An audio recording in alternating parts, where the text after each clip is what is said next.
So let me start just by talking a little bit about Ghost before we get to your questions. Look at that penguin. I want to stress we're in early development, and that means the art and ideas are not final. And that's the whole point.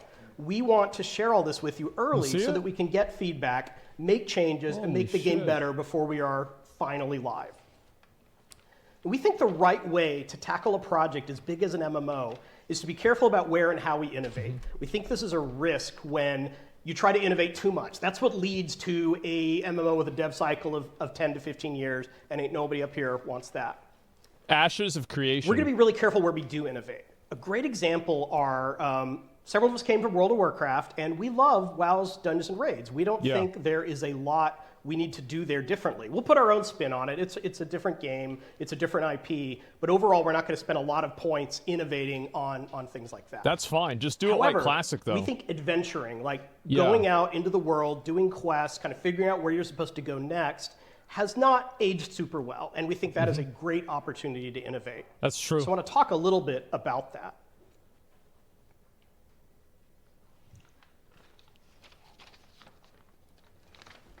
Yeah, true. So our game is set in a really shattered nice. What do you world think? where players look out into the sky from a mysterious ancient city and see countless shards of broken worlds waiting to be discovered. This is some of our latest concept art for that setting, but I also want to show you how this has already evolved. When the team was first brainstorming about the world, I got excited and made my own sketch of how the shards might float above the city. And everyone teased me about it mercilessly. And so I drew it again in Photoshop where it looked tiny bit better. And we used this for our first several pitch decks. I get it. This is what game development looks like. It starts looking pretty bad. You make it better and better. You hire better artists that can actually draw. And eventually you should be able to produce something pretty cool. Yeah. Our art teams took these concepts and got us to our latest vision, which we'll continue to experiment with further. This is by far not the final way the game will look. So you probably get the idea that one of the major focuses for us is creating two different types of world shards for players to explore. We're calling these red shards are like more traditional MMO zones with lots of danger, dungeons, and world bosses. This is where you'd find most of the dungeons and raids in the game, and other players, particularly strangers, are really important here. A player on Twitter compared them to WoW's Timeless Isle, and that's a great way to think about it. Okay, sure. And then our blue shards will be more of a private realm for you and your friends. The design draws on some inspiration from survival games, but it's not about starving or freezing to death. It's more about you charting your own path the way you want. And while the red shards offer a consistent theme park experience for every player, the blue shards open up individualized and different sandboxes for you and whoever you choose to let in with you. Okay. The basic loop of Ghost when you play is you'll go back and forth between the blue shards and red shards. Perhaps you need important reagent for your next upgrade that can only be found in the red shards. Or maybe your friends let you know that a rare boss just appeared and that boss drops great loot, but you'll need to assemble a small army to go and dispatch it. These accomplishments are then things you can bring back to further improve your character and the blue shards. Now, we think the opportunity here is that when you're playing on a blue shard, your actions will be permanent, whether you deplete a mine or clear out a dungeon, a dragon's lair. If you want to build a village for you and your friends, there won't be random players walking through to mess up the experience. I think there should be. If you want to set up a guild versus guild PvP shard, you won't have to worry about random arrivals later on causing an imbalance. But without random players, you don't really have an MMO, right? So the red shards are where you get that massive multiplayer experience that we all love. Yeah. Now, it's easy to talk about world shards in a way that sounds really dry or even disconnected. And honestly, systems designers are really good at doing that. Which is why developing the world of Ghost is really important to us as well. Our goal is for Ghost to be immersive, mysterious, and worthy of your time and investment. Okay. We take inspiration from everything from Elden Ring to D&D's Planescape. Great. Because we want the world of Ghost to be a fresh take on the fantasy genre, we're experimenting with a lot of different types of creatures and races you'll encounter. And that work even carries into class design. We want to have a lot of classes. And while you probably won't find something as basic as warrior or mage, some of the classes will be familiar, and then some of them will honestly be a little weird, like this room. I think they should just use warrior and mage. We hope everyone can create mage. characters and find classes that fit the playstyle they love. It's like they don't want to reinvent the wheel, but now they're doing it. So experimenting with different classes should feel rewarding and not like you're falling behind. Our classes are organized into different factions, and these factions are working secretly against each other, sometimes with each other, to determine the future of the city. The factions don't limit who you can play with. This isn't about preventing you from playing with your friends. They're just there to give the classes some depth and motivation to help drive our narrative. Got it. You can see here some visual exploration of one of our earlier factions. But I want to stress, not every faction would adopt this art style, and there will be a gamut from dark and serious to cute and silly, and probably even dangerously sexy. Bro, look at that. That's badass. So with that, we'd like to get into some of your questions, and I want to introduce one more member of the team. John is our biz guy, and he is going to be our MC for today. Hey, John. Yay, John. Hey, everyone. So I've nominated myself responsible for reading the questions out to the team. It must be so awkward for him to be the only person that's not sitting down. Heavy-hitting question, but it was one of the most upvoted. So Towel the Tank asks, will there be tanks in your game? And if so, how many? Well, I'm not Towel the surprised. Tank. I know Towel, he's a great guy, so I'm not surprised that his tweet was well liked. Towel the Tank. I know who that is. Yes, there are certainly going to be tanks in our game, but I think we want to look at and revisit what tanks mean to the group in terms of gameplay, right? What do they do on a second-per-second basis? Does the boss always have to be hitting them or their tank buddy? Could it just be that there are key moments where the tank needs to be there to defend You know what I want to see tanks be like? Huge attack, or is it possible that in Lost Ark. There's just a big guy in the That's group a that new like take we on see tanks. Marvel's Endgame, that the Hulk's got to match up with the big brute That's what I want to see. Thanos' crew there. So just trying to find and explore different options there. And that could mean that we have, some tanks that are in melee as they traditionally are. Maybe we have pet class tanks. Maybe we have range tanks. Okay. I don't know. It'd be cool to hear what you all think about those types of things. And when we do experiments and explore that, have you try them and see what you think. I think that's something that you evolve into. So thanks for the great question. Yeah, Thanks, that's Brian. I think you evolve This next into. one's for you, Shanti, from Ritzadet, Like with who pets asks, and shit. will the game's story, world, and inhabitants treat each player character as if they are the Great hero? question. Holy shit, question. good question. I hate this website so much. Oh my god, I hate this website. Oh my god, this is such a...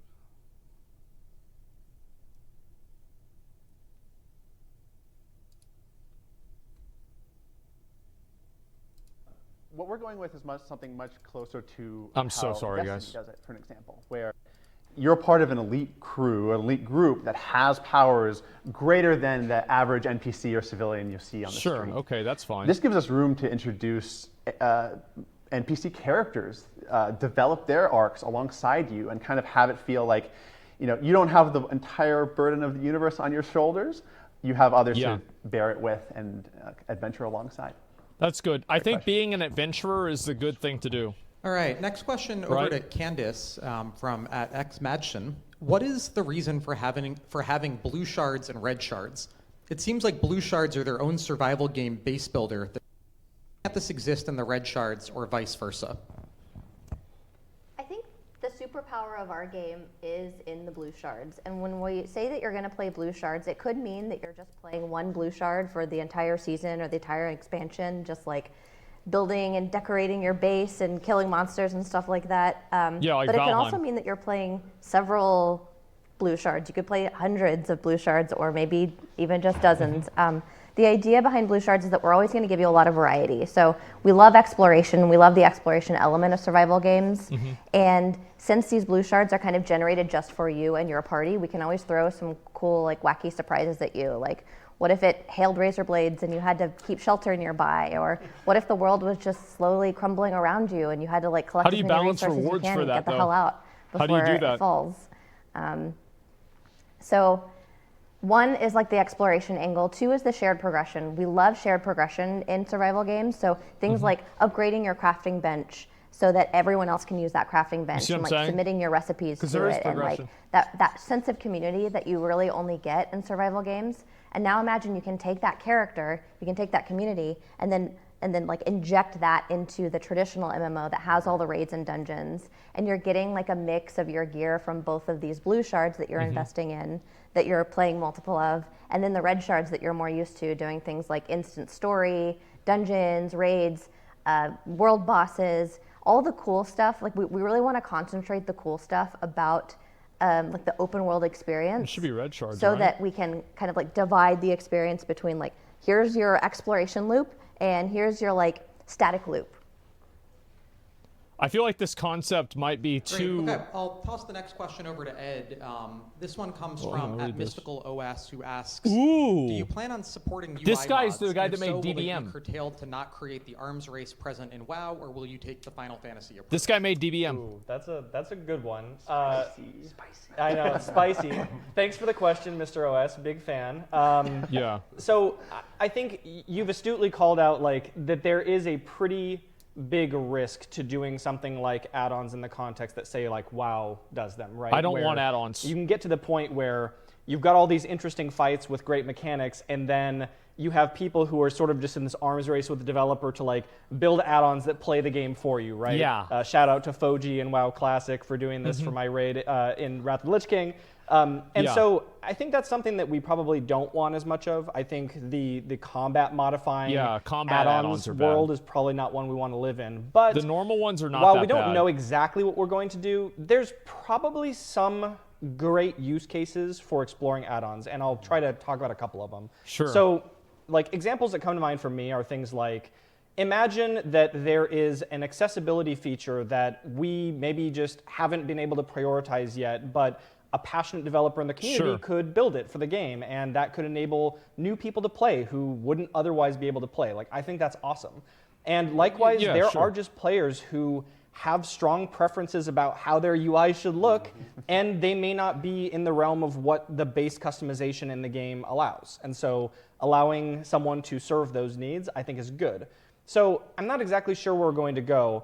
One thing I can say is, this is a good answer. I think we know that we have a responsibility to ensure that a player can download, pick up, and play our game without using add-ons, if that was something that we had. So they don't want to make and it not like have to retail worry WoW. about, like, we've all probably experienced that thing where we're trying to onboard a friend. It's like, okay, download the game, then like download install the these program. 80 add-ons, In 2 right? hours, we'll Yeah, play exactly. together. And then like Half of them are 6 broken. hours later after you've configured them, you're tired and you don't end up playing. So like I think we want to avoid that world no matter what. Yeah. And TBD on like exactly what we do with add-ons and which kind that we support if we do that at all. Or I whatever. think no combat add-ons 100%. The rest, I don't really care that much Greg, about. this next one's addressed to you from at Daco Tiak. I don't know who this says, is. more and more systems-heavy games seem to be dominated by the soulless quest of optimization at the expense of social decency. There it is. Greg mentioned social play is what makes MMO special. What's your strategy to keep optimization from destroying the social fabric of the game? Good question. Great So question. peeling back the curtain a little bit here, the historical business model for a lot of MMOs was to keep players playing as much as possible because that's where the revenue comes I could have from. never guessed that. And we don't think that has aged super well. Like when Baldur's Gate 3 came out, I wanted to just play a lot of Baldur's Gate 3, and if I had been raiding or something at the time, Elden that Ring might was have like been an that for issue me. for my guild. If you're a hardcore raider like my friend Ed here, that may be fine. You may want to raid all the time, and we know that the optimization game is fun for some players. They want to try to first you beat the boss, then you try to beat your friend's DPS. Like we get it, and that's fine. But we really are trying to design Ghost to fit in your life, and because we're releasing the story in chapters, if you feel like you've kind of seen the end and you want to take a break for a little while, like. That's fine. We're not going to get mad at that, and we're going to try to make sure all the systems in the game can support that. So if you want to push blue shards, if you want to keep trying to do harder and harder raids or engage in PvP, like all good, and we'll support that. But if you want to make room for other games or, God forbid, work with your family, you could do that as well. God forbid. Great. Okay, next question over to Brian. With respect to combat, the website describes targeting in such a way that it's not clear if it means tab targeting or fixed combat. Will it be real-time combat like we see in New World, Black Desert Online, and so forth, or will it be a hybrid like Guild Wars 2? I'm hoping hybrid. I think the short answer is more of a hybrid. Thank God. The long answer is that, first and foremost, our game is to be playable on the PC with a mouse and keyboard, right? We feel like there are millions of MMO players out there. They're very comfortable in that environment, and being able to click on individual targets, being able to hit tab to select them, that's something they're used to. And it's a very approachable model, right? There's a lot of people that you've been probably able to introduce to MMOs in the past, and they're very quickly able to get into the game, right? And we want that. We want, one of the most important things about playing this game is playing with your friends. And so part of that is making sure that it's approachable for everyone. What we also want to do, though, is we want to make sure that it can be played with a controller. And so that has certain challenges, right? And certain things we might have to do differently.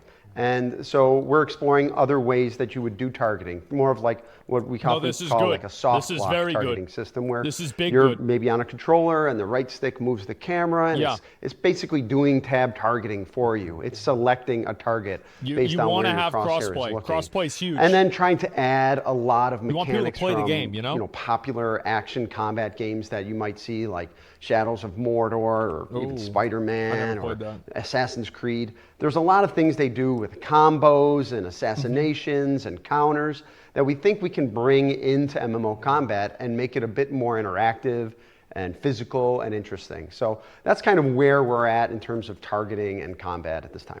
Okay. Yeah, I think, you brought up controller, right? And I think, like, we've been exploring just on the team already, like, how can more fine-grained targeting work with a controller, right? That's something that we would need to have, even if we otherwise had tab targeting. So there's stuff like that I think we're already digging into, which is exciting. And I don't know, maybe we'll share it with players online or something at some point and get feedback and talk about it, because I think that'd be really fun to do. That's why big games get popular, like Minecraft. One of the greatest challenges we've talked about is healing, right? So how are you going to heal on a controller? And so you've been doing some really cool prototyping on that. And I think it's pretty cool. I think players will be excited about what we have, and we'll be happy to share that when we feel it's a little more refined and shippable on the App Store. Or they'll hate it. Yeah, or they'll hate it. One of the two. We'll change. Also okay. And we'll change it. Yeah. All right, let's keep moving here. So over to you, Koob. A question from Non-Opinion87. What is the art direction of the game? More stylized like WoW or more realistic? Yeah. Will it be built in a way that it won't become outdated graphically with options for visual upgrades in the future? Will it be third person or isometric or something else? Wow. That is a lot of questions. Wow. This is the art style. Yeah, I'm going to start with the art style one. This is it, right? Yeah. No, I think, I think when we were going through the slideshow earlier, there was a wide range of things that we were showing. And that goes also back to some of the things that we were saying in the beginning. We are early in development. In that early development, we're exploring the boundaries of where we want to go with the look of the game.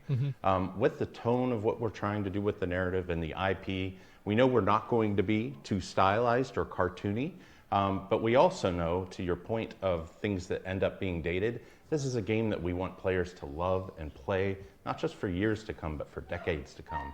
So it also won't be a game that is ultra realistic.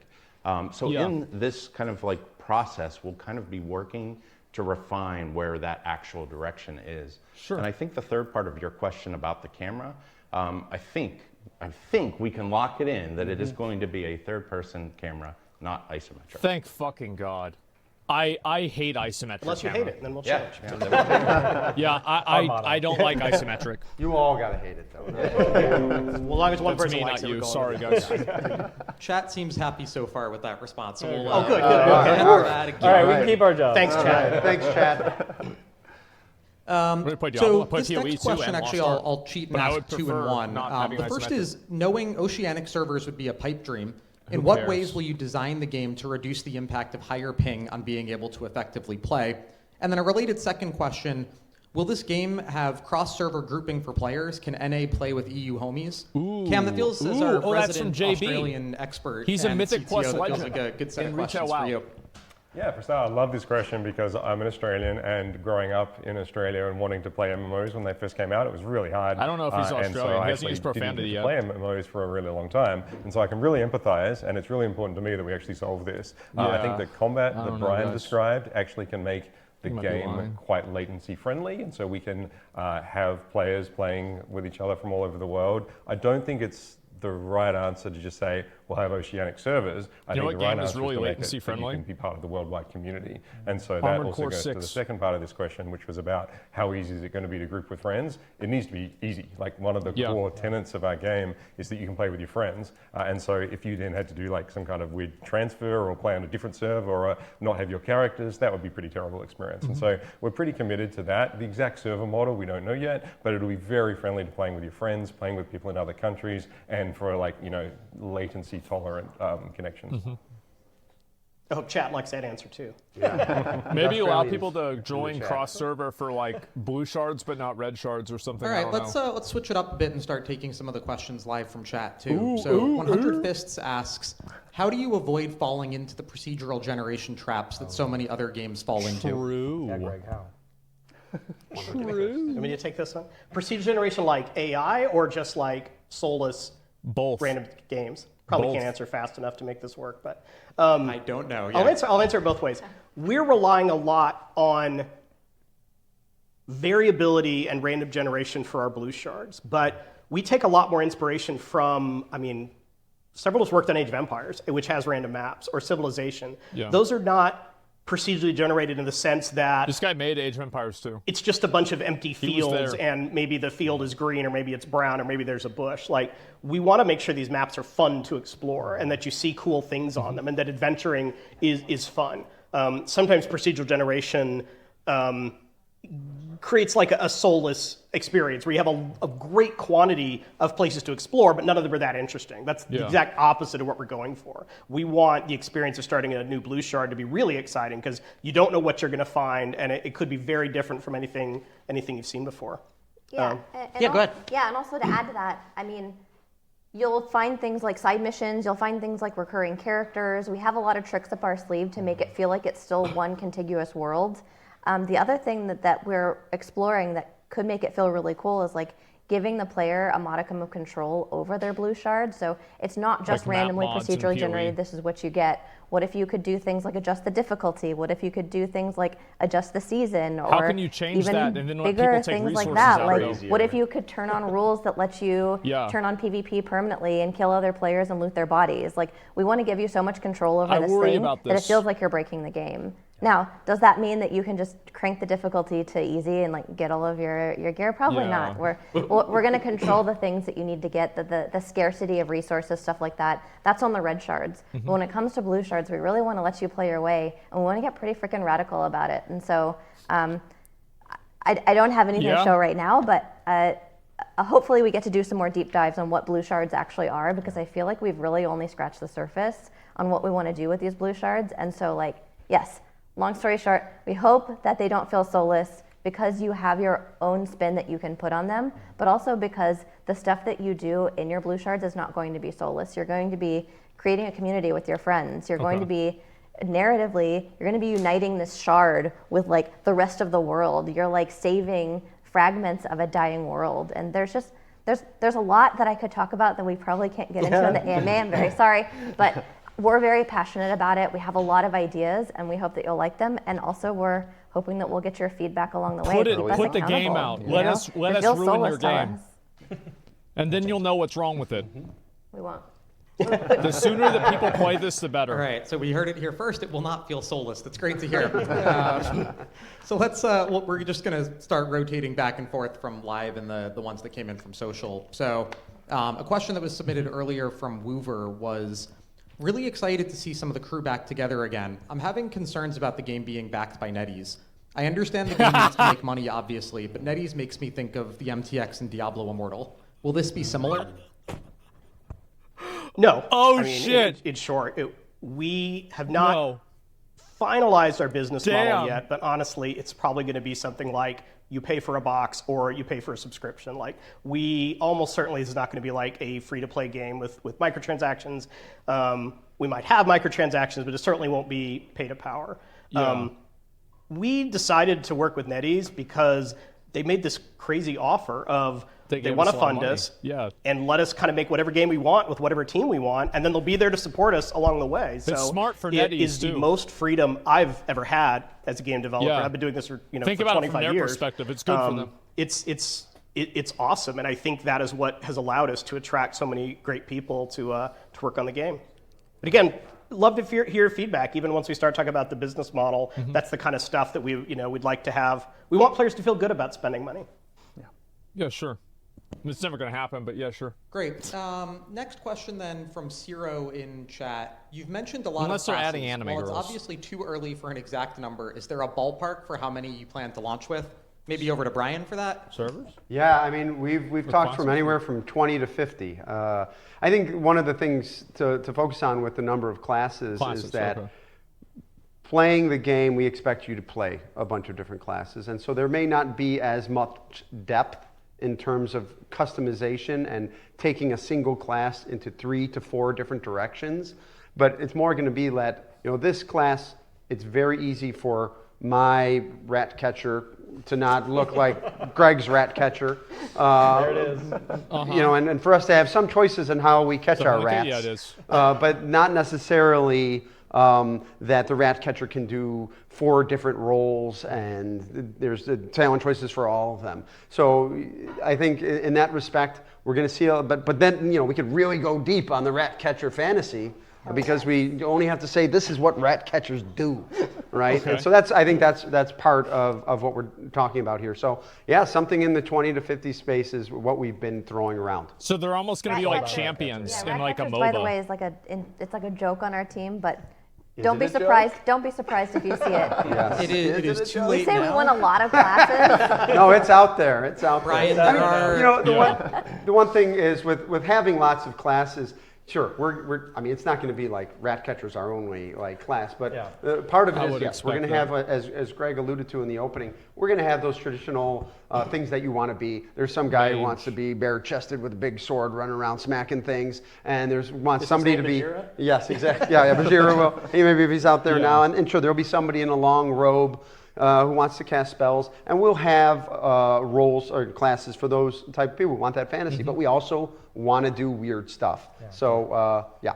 And I actually might be worth mentioning the bit of the controversial jester point that class, like we in don't want Gauntlet all Dark classes Legacy. to be able to do everything in the game. Right. The game will end up that'd be feeling cool. homogenized if we have 50 classes that all do the same stuff. And so we're looking into putting time and energy and effort into classifying people as like certain kind of DPS roles. Are you a 2-target sustained? Are you like a multi-daughter? And really making those classes feel really special. And if we have that in mind from the beginning, we can do things like make sure that our raids and our dungeons and our world has a good enough spread of those kind of DPS profile necessities that it's not just that, these mages are the best because they can also do like instant burst and they can AoE. Yeah. There's going to be like a good mix of encounters that are going to call for those different DPS profiles, so you can always feel good. And honestly, even if you don't feel good, it should be really freaking easy to play an alt. And so maybe Just go with it's the not job unheard system. of that you can just swap to your alt in the middle of a raid. I mean,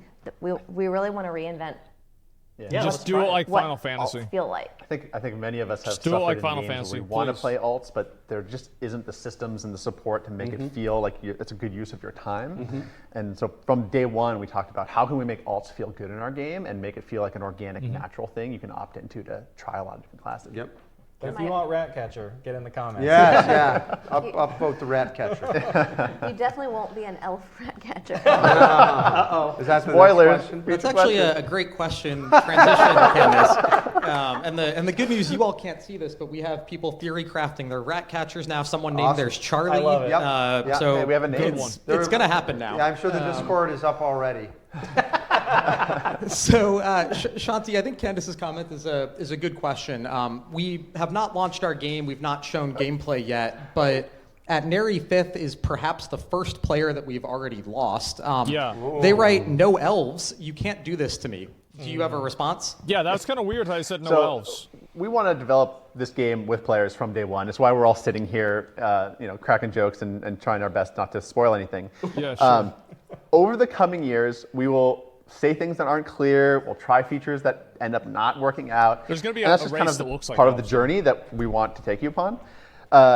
So in the spirit of that, let me clarify the elves comment, because this is one of the first things we heard was players who were like, but I love elves. We do too, actually. I can't remember the last game I played a human in, if there's any other option to play other races. What we don't want to do is transpose Tolkien's Lord of the Rings elves and dwarves and plop them into our universe, because we're making something from the ground up that is ownable and made to be in the shape the game needs it to be. So we're going to have some great races. They're going to call back to a lot of the fantasies and the reasons people like elves, like dwarves, but they're going to have our spin on it and be ownable for our IP in a way that we think you're really, really going to like. Yeah, and if I could add something to that, Shanti, I think early development, it isn't always just being general about telling people things that have no context. Yeah. I mean, we could say early development, and not say anything. But to your point, sometimes we are just saying what we're thinking right now and want to get that feedback to kind of understand, what is it about elves that you like? What is it about that persona? What is it about that speaks to players so that we can better understand that and actually figure out how to work those things into our game? That's what I think. I want to double down on that because there's like a cultural shared understanding of it. Understand the fantasies that these classes and these races are providing, so that we can learn what you love and then make sure that that's present in the game. Yeah. That if you have a fantasy of, I want to be like a class that loves nature and I use nature magic, we have that. If you just want the fantasy of an elegant, beautiful elf, there will be elegant, beautiful races, right? So I think it's really important that you keep telling us how you feel about our ideas. So what I heard was, we're not building elves. We're building like 15 different kinds of elves. Perfect. They're all rat catchers. And they're all rat. And they have great abs. They've got to have it. All right, back over to you, Cam. Probably a quick question here, but a bunch of people have had it, including Vivid Gaming GG. Is our game built in Unreal or Unity or something else? Good question. Great question. Yeah, so I think you can get pretty good results from building a custom engine. But if I said to Greg, hey, just give me 5 years and I'll get a triangle on the screen, that probably isn't going to fly. And so we're going to start with Unreal. Unreal is a great engine. It is not an MMO engine in a box. And so we have a lot of work to do, and we're happy to take on that work and to make a great MMO. But we wanted to start with a great engine. Unreal is a great place to start, and so that's what we're doing. That's smart, yeah. Awesome, thank you. All right, let's keep moving. Maybe actually, while we've got you, Cam, another question here from Chocobone in chat. Will the game be built around anti-cheat and work against bots? This is always an issue on economy and player experience. True. Yeah, that's actually a great follow-up question, because that's one of the things that we will need to put a lot of effort into. That's really important. It's important to me.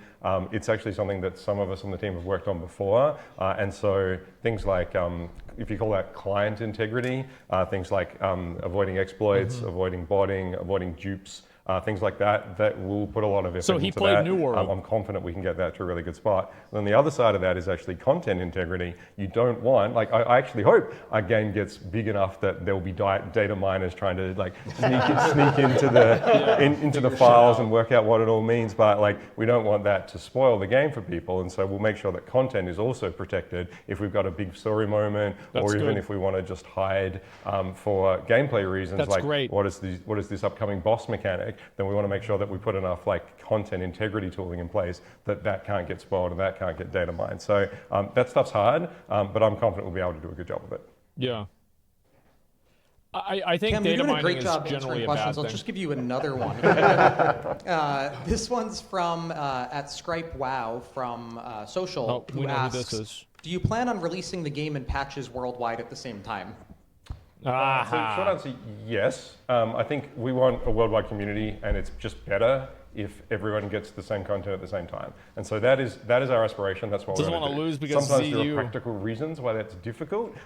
Different platforms, different countries, but wherever possible, we'll make sure the game and the patches are released at the same time worldwide. And same deal, you don't want to get spoiled because someone in some other country found out about the content and then you didn't even get a chance to see it and you've already heard about it. Or maybe they killed the boss before you did. Possible, it'll be worldwide. For sure. Except Australia, maybe we'll give it to them first. Oh yeah, that's what I meant. Australia first, and then rest of world. Yeah, right. Makes sense. All right, Brian making the wisecracks over there, so you get the next question.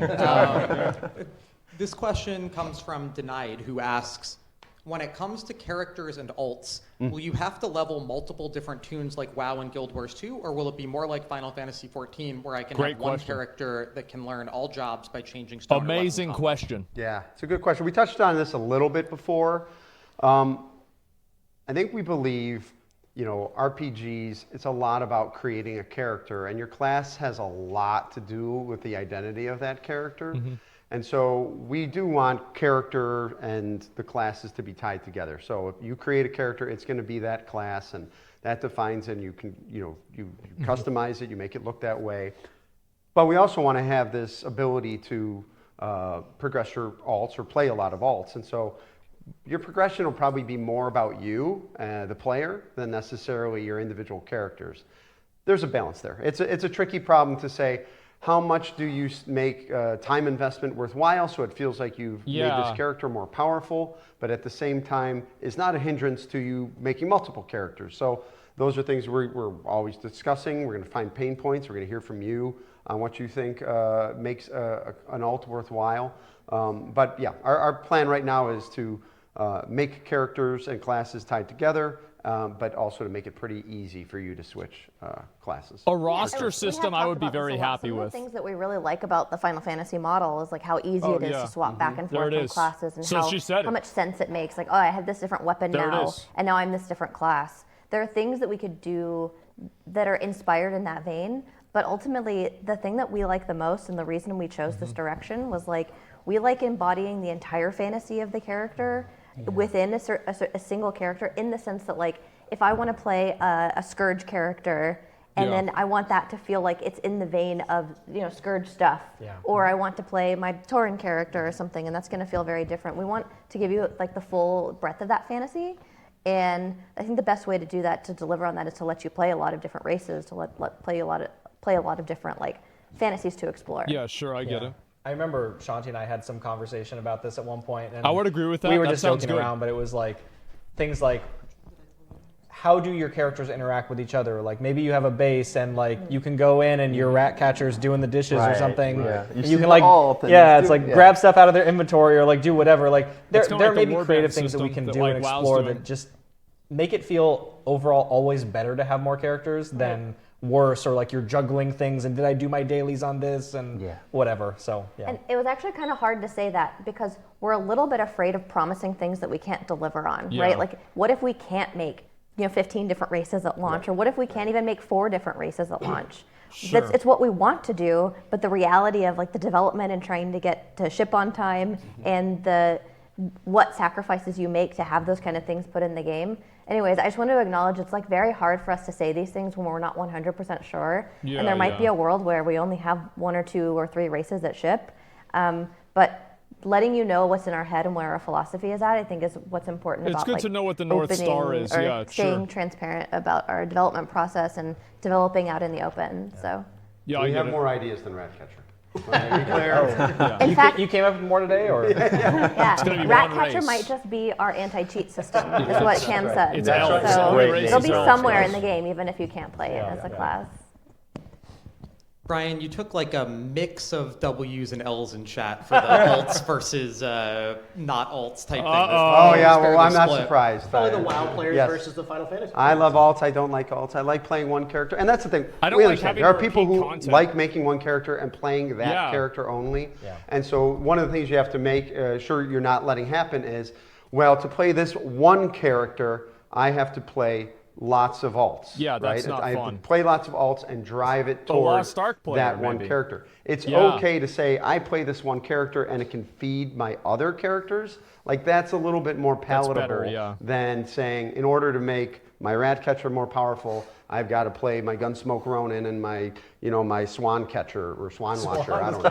That's a new one. There's a swan right there. I'm looking at a swan. There's the camera here and a swan right there. I want you all to know what is my experience right now. So where's the rat? Yeah. I just want to say one more thing on that topic, which is like, we are staying curious. So if there is something about having one character that is very appealing to you, very curious about what that is. We have some inclinations, like how easy it is to like share gear, and like, is it more of like, is it a fantasy thing that you want, or is it more of a logistics thing? Because logistics are very easy to solve, especially whenever you're building something from scratch. So like in Diablo, anyway, that was a baller question. Thank you, John. Great question. Also, one last clarification. It's actually an Australian swan. So going back to the Australian thing, we're very pro-Australian. All right, Brian, while we're with you, chat is spamming this one, so we're just going to do it.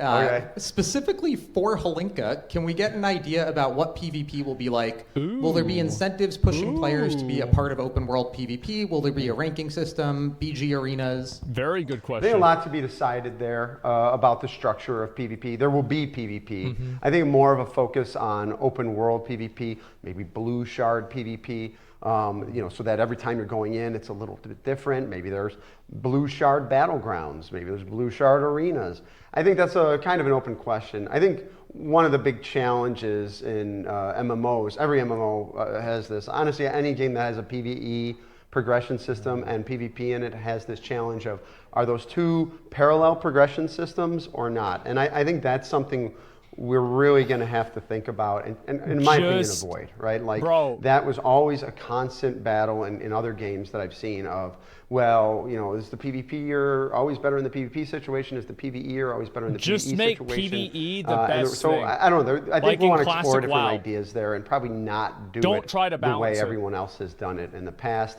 We have a fresh start and we can Never make those balance decisions. So I don't think we'll see very structured PvP things like ranked PvP right out the launch. That's I think smart. our focus will be more about creating a big world and a world that you can go fight in. And sure, there will be some systemic things that encourage you to go out and have some Like very classic WoW. dynamic fights, but more of a focus on The real open MMO. world stuff before we get into a lot of the structured things. Not this And bullshit. Brian talked about blue shard PvP. I just want to kind of like illustrate what that could mean. So the cool thing about blue shards is that they're like randomized, right? They're like different just for you. They're not the same experience every time. It's not like it's not like an arena where you know exactly where all the pillars are. You know exactly where you want to do all your opening.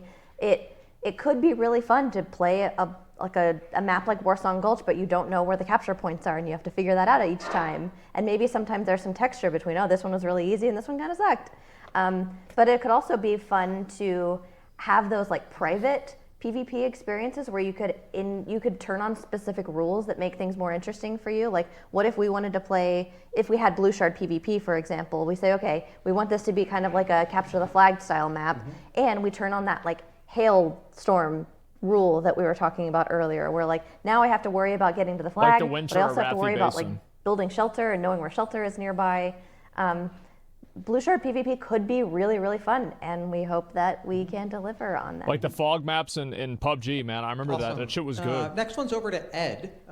Question, I am interested in hearing more about accessibility options. The key one for me is how targeting worked. Due to how I play because of my disability, I struggle with more action-based MMOs compared to easier tab targeting ones. I know we've talked a little bit about the targeting already, but maybe touching on our approach to accessibility. Yeah, I mean, I have to say, like, for me, accessibility is actually something I care a lot about, even though I don't have any disabilities or anything. And I think the thing that originally sold me on how like valuable and important it can be is to think of it from the perspective of two things. One, like accessibility in the sense of who can play your game, right? There are just, I mean, there are a ton of gamers who have various disabilities who basically can't play some of the games that they love because they just don't have the ability to control them properly or like whatever. I think like looking at accessibility through that lens, if we can solve, important disabilities, like we can actually bring more gamers into our community that we otherwise wouldn't be able to get, which is awesome. And I think the other angle that was Also, really compelling to me when I was first learning about accessibility was the idea that like actually non-disabled players also benefit from accessibility options, right? Yeah. Options around difficulty, for example, Like options color. around inputs, like even down to whether you can use a controller in our game could be considered in some ways an accessibility feature, right? Because some people don't have the dexterity with mouse and keyboard that they do maybe with controllers. It's also why we're excited to have someone like Ed on now to start thinking about this at the very foundational stage and really kind of build in with that thinking as we get into Engine for the first time and put the first things in our world. I recorded that, so I'm gonna play it back. All right. Whenever I get fired, it's my new ringtone. Yeah.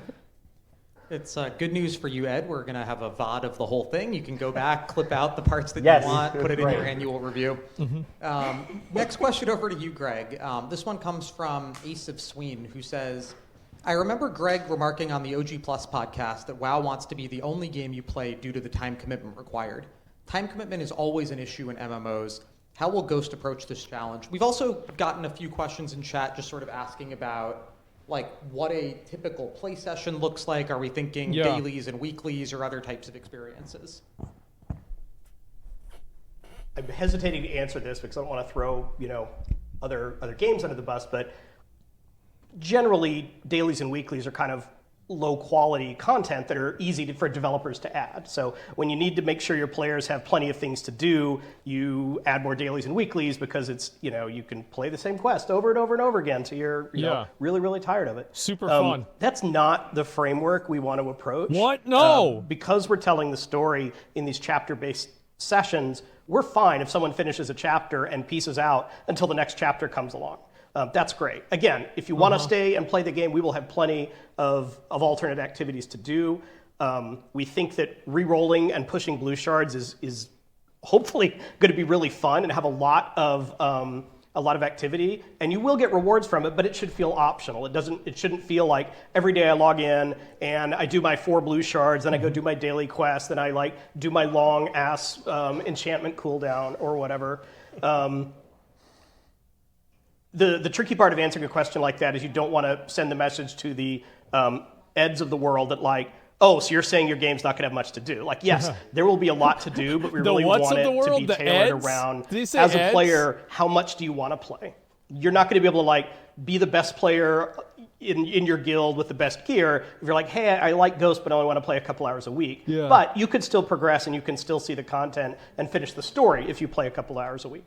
Ed's a grinder. Ed's an idiot. I wanted to highlight one of the points that actually me and Christina were talking about. Christina actually blew my mind the other day because we were talking about gameplay loops, core loop, why people come back to the game, and one of the things that we were tackling was the weekly reset model in MMOs and why they exist, and staying curious about all their better alternatives. And so if we wanted this game to fit in your life, one of the things we could do is say, yeah, there's no raid lockout on raids. And at first I was clutching my pearls because I was like, well, why will my guild log in every week? What will we do?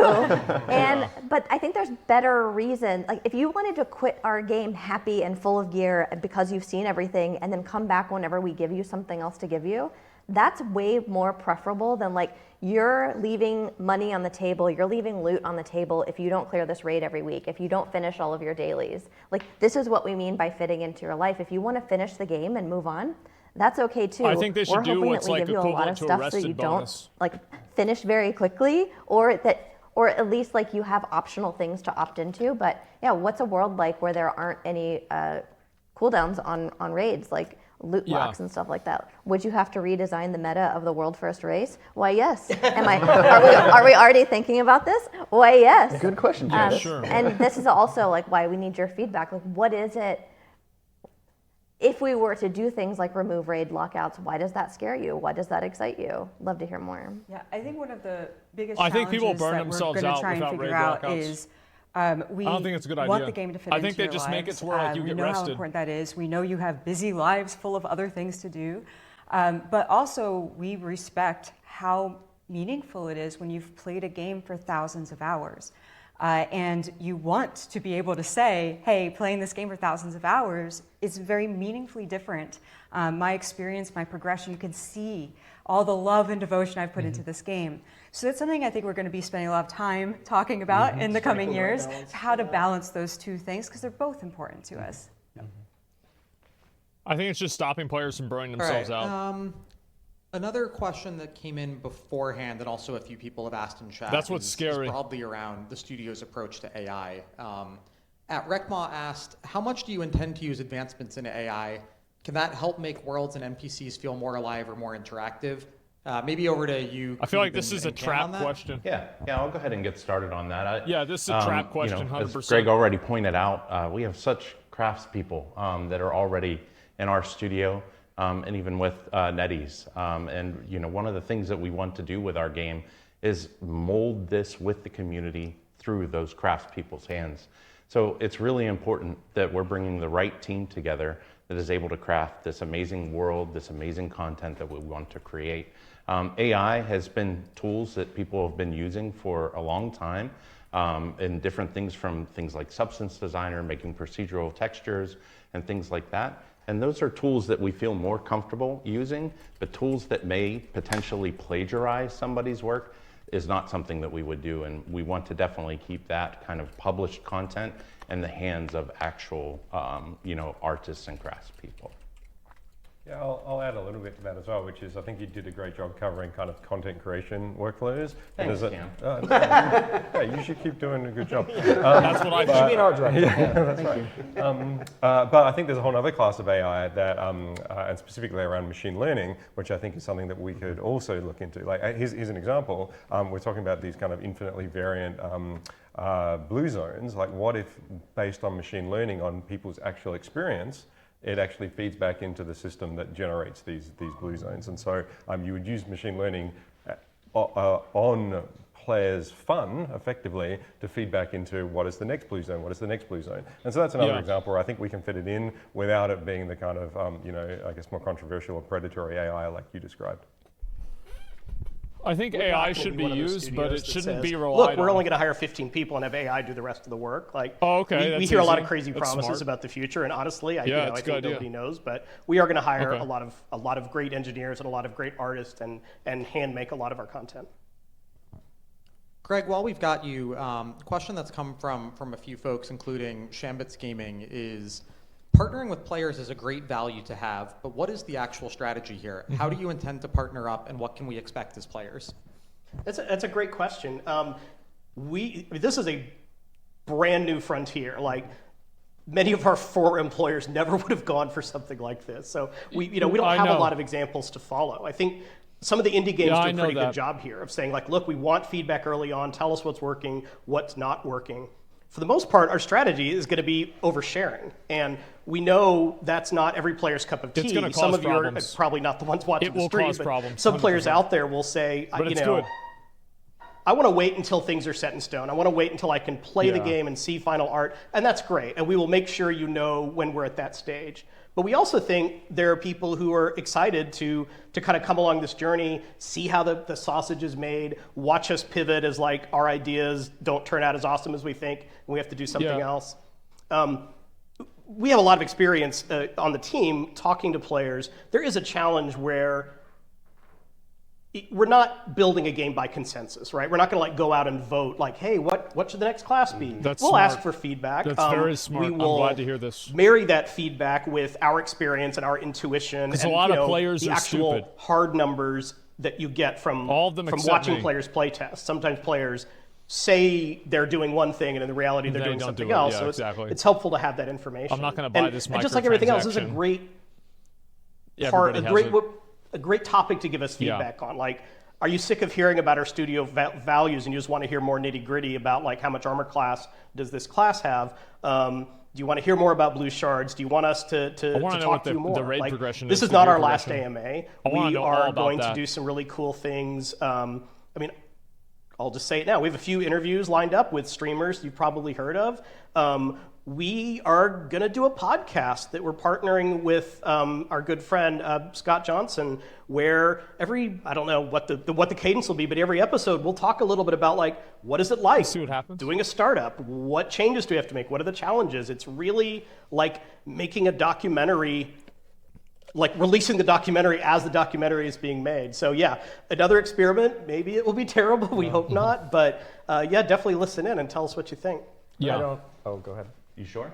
Yeah. Yeah, so one of the other things I'd like to add to that is we're working on a project, we're working on a game, but in some of the early things that we're going to be sharing is going to be on the content, is going to be on, where are we going to be able to go with some of the classes? What are some of the potential visuals looking like? How are we getting some feedback from what the audience may like from that? As great as Unreal is a tool, we're still not necessarily ready to have playtesters just yet. So I think in that amount of time, we will be kind of involving the community in other ways and kind of like giving them glimpses of what is behind the scenes of creating, this class, or how are we differentiating these zones? And I think that those are the types of things that we're going to be wide open, for feedback. And I think as Greg pointed out, the feedback is definitely for us to consider, to talk about.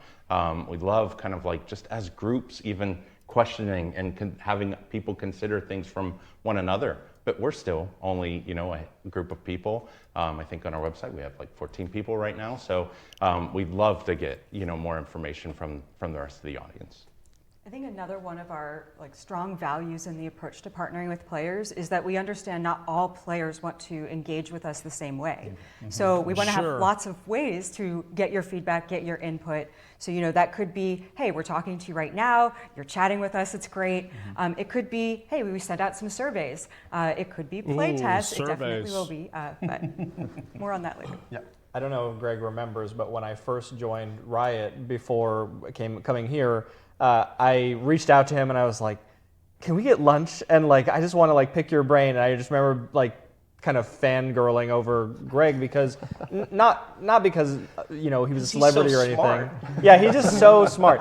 No, but because seeing Greg and other awesome developers across the industry engaging with players about how games are made, why we make decisions certain ways, it helps not only excite people who are just interested in game development, which I was and became, but also helps people understand how did we get to the decision that we made, and even if it's a bad one, right? And it lets people give feedback in a better context. So I think we're betting basically that there are a bunch of other players who are like little Ed, who might be interested in how the sausage is made and want to have a window into game development, and I think that'll be exciting, hopefully. I do also want to give a shout out to Ashes of Creation for developing that in the open, and I think that is a good place to start. That's they're kind of pioneering the path when it comes to that, and the reason that they're doing it is because they're crowdfunded and they treat players as their stakeholders, right? We're going to show you this update. They're going to be super out in the open. That's really cool. I think to add to that, we want to treat players not just like our stakeholders, but like our peers. We're all gamers. We're all MMO enthusiasts. Yeah, I like how they just openly talk about other games. I've been working on MMOs for 15 years, playing them for over 20. It's easier to understand. That's what partnering with players means. It means treating your feedback as valuable as one of our own peers, but also treating you with the respect that you deserve as a stakeholder, as the person who's going to purchase our game. Yeah, sure. Cool. Great. Next question. I'm going to cheat again and combine two questions here so we get more questions. Okay. Probably over to Greg. A question that was submitted was, being industry veterans, do you worry this may cloud the vision of the product with the we know better mentality? This is a Blizzard gamer. Development, as we've seen throughout the industry in recent years. And related to that, question that just came in chat from Paddles is, Greg mentioned a long time ago the developers about should know what you want better than you do. A fresher POV on That's game their development. job. Do you have any news about that? Yeah, 100% this is a concern of ours. When you get industry veterans, you have a lot of experience and you know how to set up a game from scratch. It is easy to lose touch with what our players, particularly younger players, talking about these days. How do they interact with content? What kind of games are they even looking for? So, as Christina alluded to before, part of this is just talking to players, talking to younger players, talking to players from different demographics than we represent, talking to players in different countries around the world to kind of find out what's working for them. Do the current games they play, are they delivering? Is there something absent, a niche we can feel?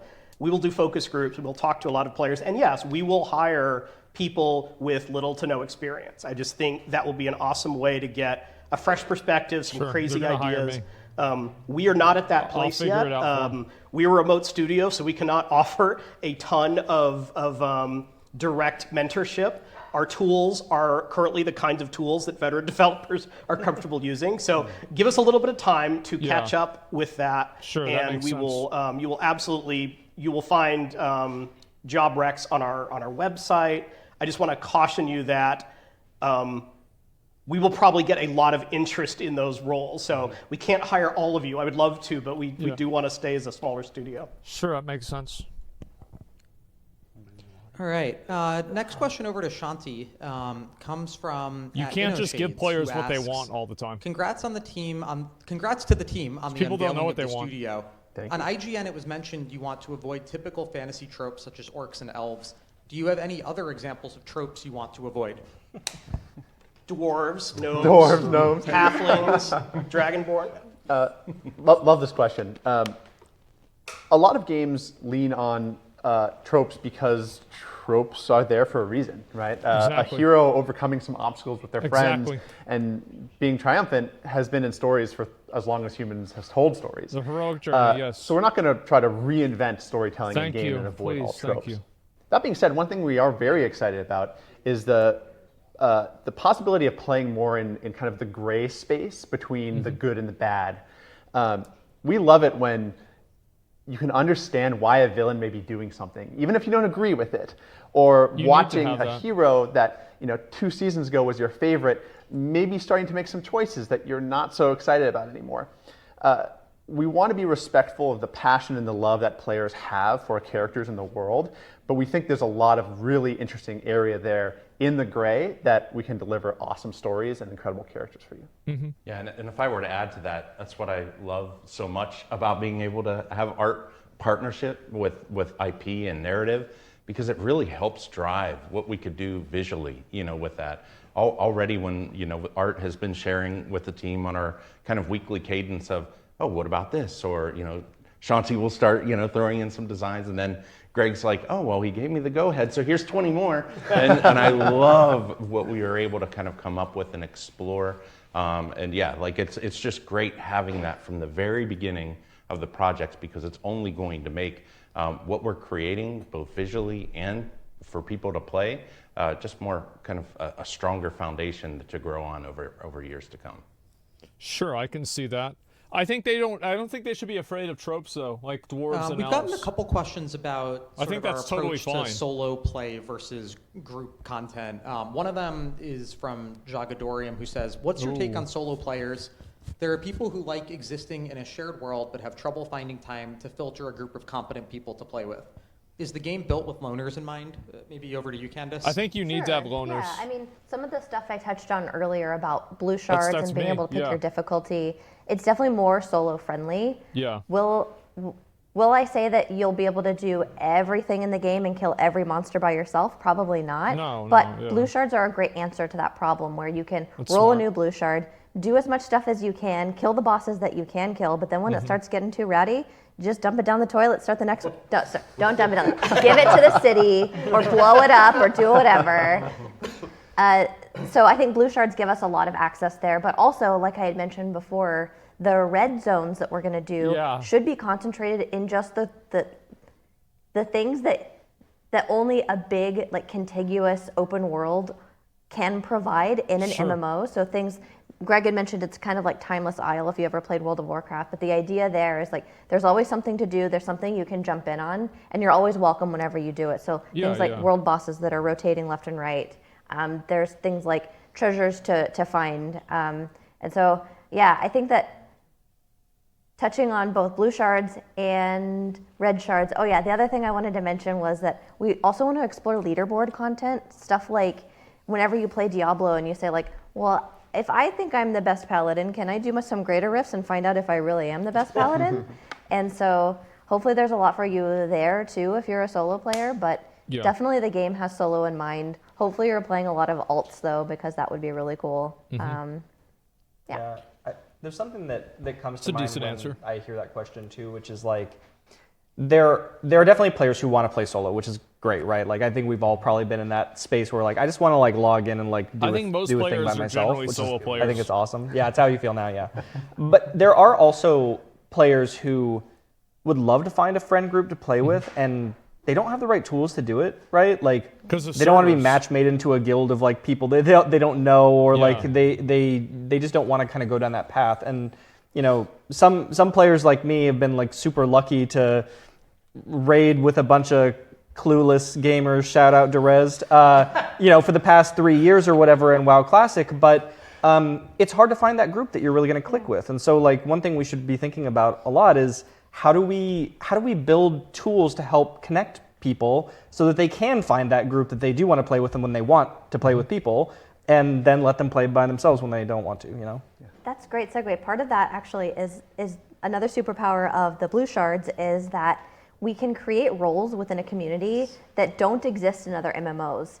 I think about the time that I played Rust. I cherish all the time I played Rust. I didn't like killing players. It's actually like a PvP elimination game, but I don't like to kill players. Yeah. What I like to do is like organize all the stuff in our bags. Yeah. Be sure that everyone had like their raid ready. Here's your jacket, here's your food, here's your Do you remember like we had that one girl and that did that for us sometimes too. when you log into the game, you're Her going to have some like Girl. creepy like picture of a clown looking at you, or this was so important. Mural of Rick She and was the Morty best. in our house. I kind of liked that role of just being like, I'm going to be the one that combines things. I'm going to be the one that like decorates our house and makes it look beautiful. I'll never go out into combat, and that's okay. And so like, when you think about being embraced by a community, you can be valued for more than just the DPS that you put on the meter or the healing that you do to the tank. And that's really important to us.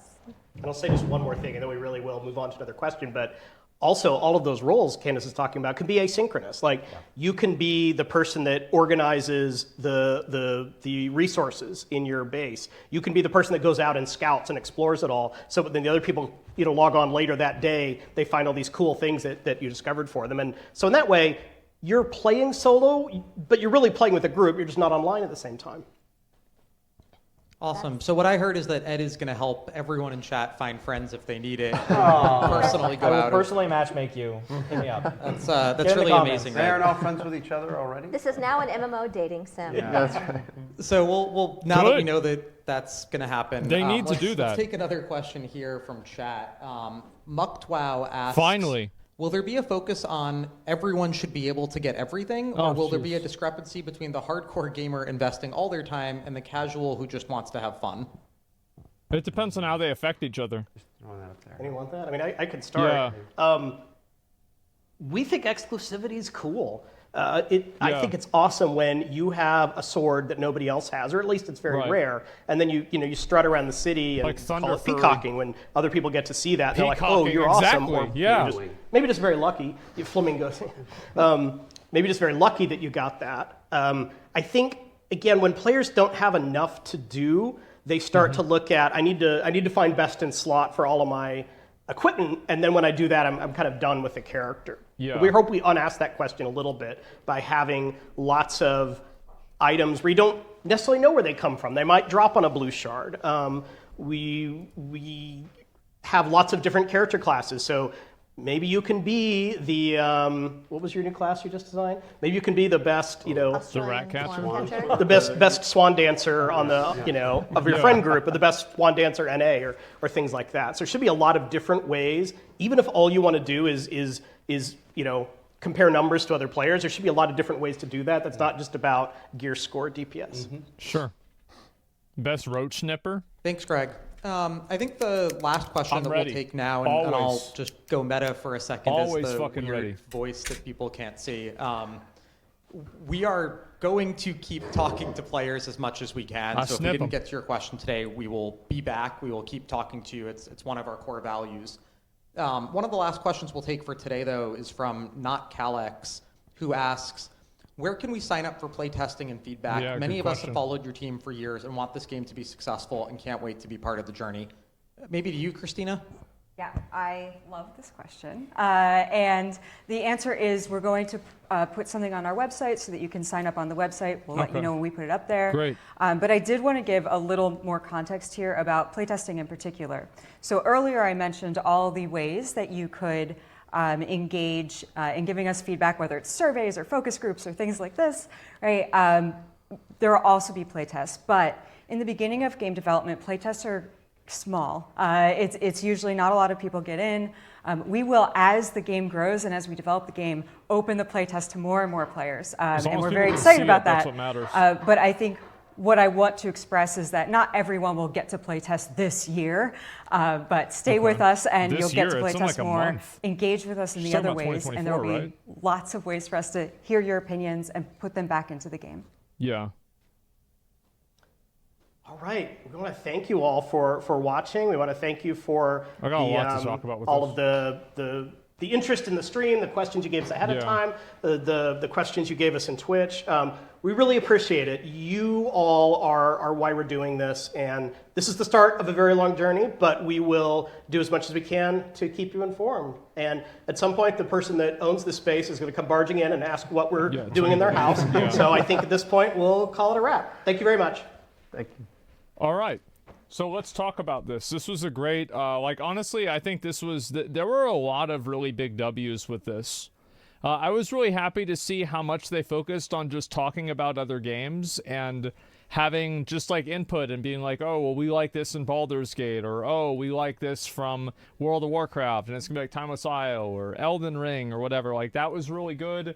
I think obviously a lot of the answers they had were pretty good. In terms of AI, this is something I said before, is that I've never heard of a game that advertises procedural generation and AI, and it's a good thing. Like, the best way to do procedural generation and AI is like this, in my opinion. Well, I don't even need to draw it out. It's like Remnant, right? Like, Remnant 2, you never hear about, like, oh, it's procedural generation, it's AI. Like, you don't hear that a lot because they just make the game, and the game is good on its own. It's like an objectively good product, and everything outside of that is secondary. So it doesn't really matter what the process is. And I think a very good parallel to this is Web3 games. Like, these games, oh, this is an NFT game, this is a crypto game. Like, nobody gives a fuck about that. People care about it. Is it a good game? Is it a bad game? And that's the factor that really matters. So I'm glad to see them not leaning on, you know, procedural generation to solve these problems, and it's just simply used as a tool. Now, the reason why Remnant 2 is so good is because Remnant 2 uses procedural generation to basically mesh together different types of, like, handmade content. So they'll have, like, different rooms or, like, different areas that can happen. And there's, like, you know, you go into a swamp area and there's, you know, 17 different main events that can happen. And each different time there are 3 of them or 4 of them. There's like 3 to 5.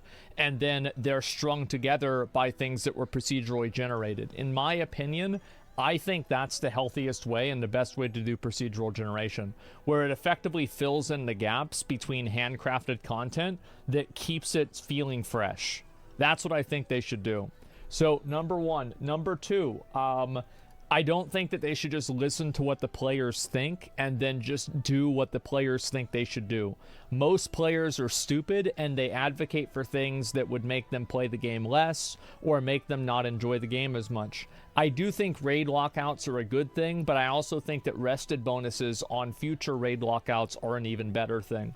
So I think pacing players out so they don't just burn themselves out by playing a raid constantly is a good thing. But I also think that if somebody comes in halfway through the season, they should be able to catch up to players that have played the entire time. A good example of this is the way Conquest Cap works in World of Warcraft, and at least the way it used to work, is that you could earn like 750 each week, and then week 2 you could earn 1,500, and then 2,250, and then the next week is 3,000. Like, so if you come in halfway through the season and you really want to grind, you can catch up to everybody, but there's also not that feeling of FOMO of like, oh, I don't want to start now because I'm going to be constantly at a disadvantage. So I think that's the best way to handle that. In terms of like the tropes and the stuff that they were talking about with that, like, oh, well, we don't want to have elves and dwarves.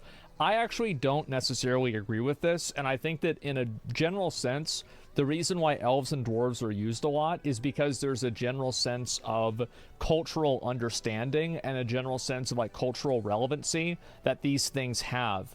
And whenever you move away from them and you're not using those things that have the cultural relevancy, I think you have a big problem where people just don't necessarily get as attached to it or understand it as much. So what races does the game need? Okay, number one,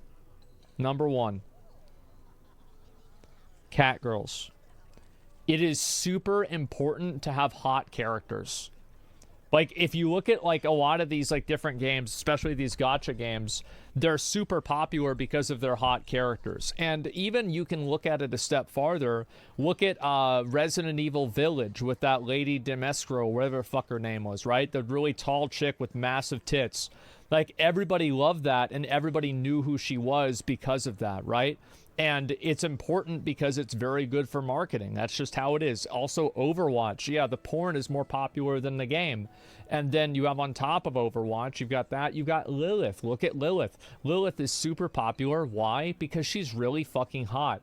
So you want to give people the ability to make really hot characters. I know this is a very popular thing nowadays with game development, that the idea of making attractive female characters is the only way you can empower women is by making them ugly, basically. I think this is a very bad mindset to have, and I think that you should try to make characters that are very attractive, characters that are aspirational in a way, but not mandatory. So if somebody doesn't want to play a character like that, they don't have to, but they're definitely available in the game, and people can do them if they want to. Thirst traps work really well.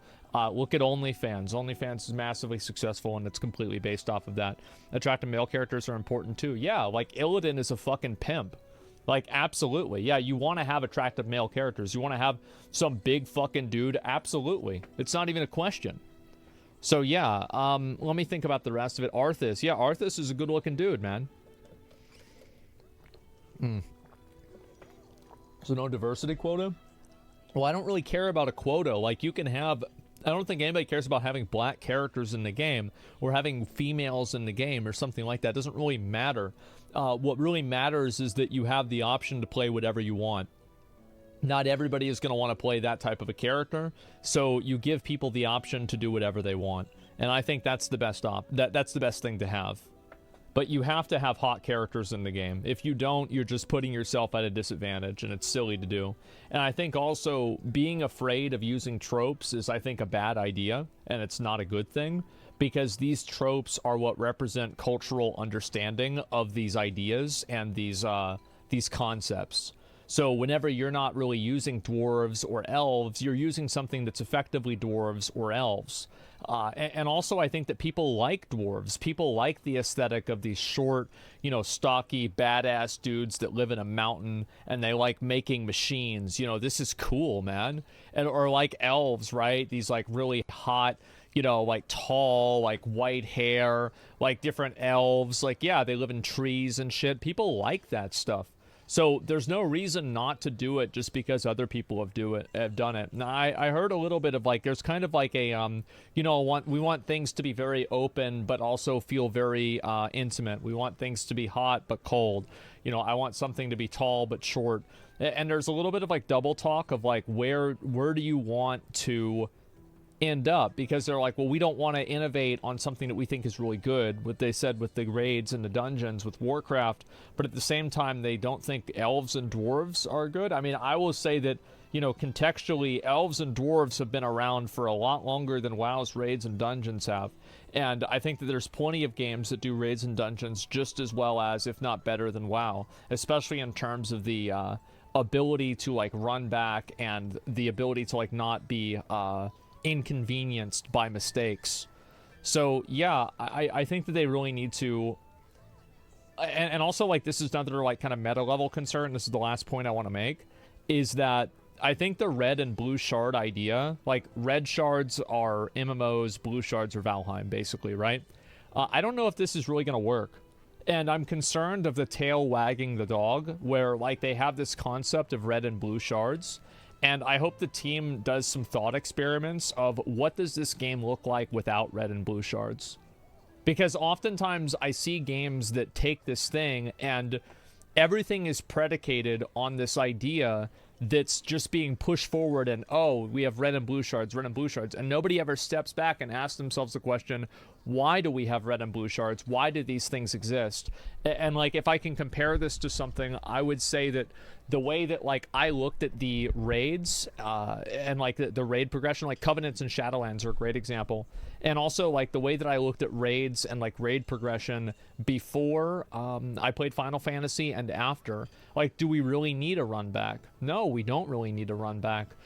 Do we really need to have to repair all the time? No. Do we really have to rebuff? Do we really have to have like this res protection?